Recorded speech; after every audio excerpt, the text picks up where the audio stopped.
It's time for pretty good news from the Wisconsin Maritime Museum. Welcome aboard. I am Shane Lee of the Wisconsin Maritime Museum in Manitowoc. Social distancing is still advisable, but it is good to know that we can still work together.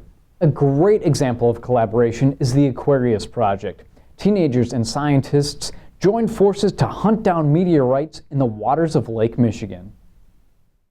At about 1:30 a.m. on February 6, 2017, a bright green flash lit the sky over the Midwest. A 600-pound meteor would crash into Lake Michigan about 10 miles off the coast of Sheboygan, Wisconsin. Later that day, astronomers at Chicago's Adler Planetarium pondered the resulting meteorite fragment's number, size, and location.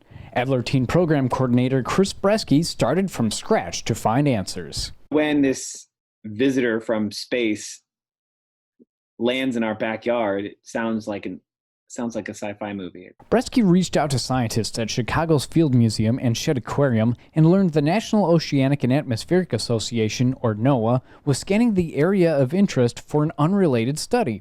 Suddenly, searching a 22,000 square mile lake no longer seemed impossible. And they played a big role in us understanding what the environment of the lake is like and where these space rocks are dwelling. With the knowledge of the approximate location, the next step became developing equipment to search the area and hopefully bring up some meteorites.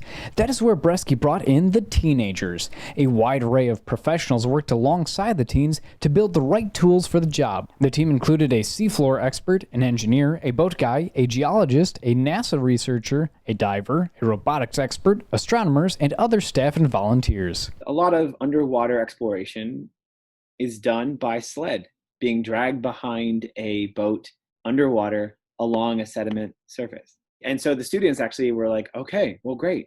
We'll make a magnetic underwater meteorite sled. The Aquarius teams developed, tested, and used their own underwater magnetic retrieval sleds. They collected several samples from the bottom of Lake Michigan. Those magnetic samples are still being identified. The teams have shared their sled designs on discoverdesign.org. They invite any teenager to visit the site, develop their own underwater magnetic sled, and submit their prototype for the Youth Authored Design Challenge. The space rocks are still out there, and there's a lot of water all over the earth, and space rocks are falling in it all the time. So this technology needs to be innovated on, and it could be you. The underlying message is this: a lot of people working together can accomplish amazing achievements, and you can join them. The Aquarius Project will feature in the September 10th edition of Adler Astronomy Live, where anyone with a computer can interact with scientists. For more information, you can go to their website at adlerplanetarium.org. In this week's Featured Artifact, our Angie Loivano talks about her favorite piece of the museum in the Wisconsin Underwater Treasures exhibit. Hi, my name is Angie Loivano. I'm an intern at the Wisconsin Maritime Museum, and my favorite artifact would be this painting of the Phoenix. And I think I like it because it just shows what actually happened that night. The Phoenix actually was traveling from Sheboygan. And there was a fire that happened on board. It could not be contained, and it ended up consuming the whole ship. People couldn't really go anywhere besides the lifeboats, and at the time there were only 2 on board for the over 200 people that were on board. So after that, a lot of people ended up losing their lives, and they did end up making changes to a lot of the policies that they had. Most of those being how many lifeboats they would have to have on board, depending on how many people were on board the ship as a whole. And I think that was a really important change that happened after this tragedy. Thanks, Angie. I have some pretty good news from this week's guest star. My Uncle Ed is about to celebrate not only his birthday, but also his retirement in early September. But before he can do that, he has to deliver our joke of the day. Take it away, Uncle Ed. One ship carrying blue paint collided with one ship carrying red paint.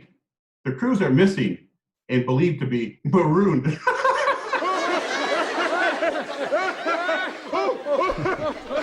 Nobody tells a joke like Uncle Ed, especially the one where he tells you there's a tiger living under the vent in the hallway, and you barely slither past it with your back sliding against the wall until you're 12 years old.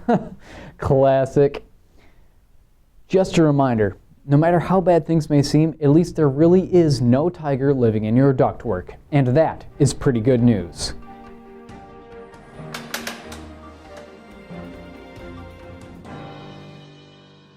Pretty Good News is funded in part by a grant from the Wisconsin Humanities Council with funds from the National Endowment for the Humanities.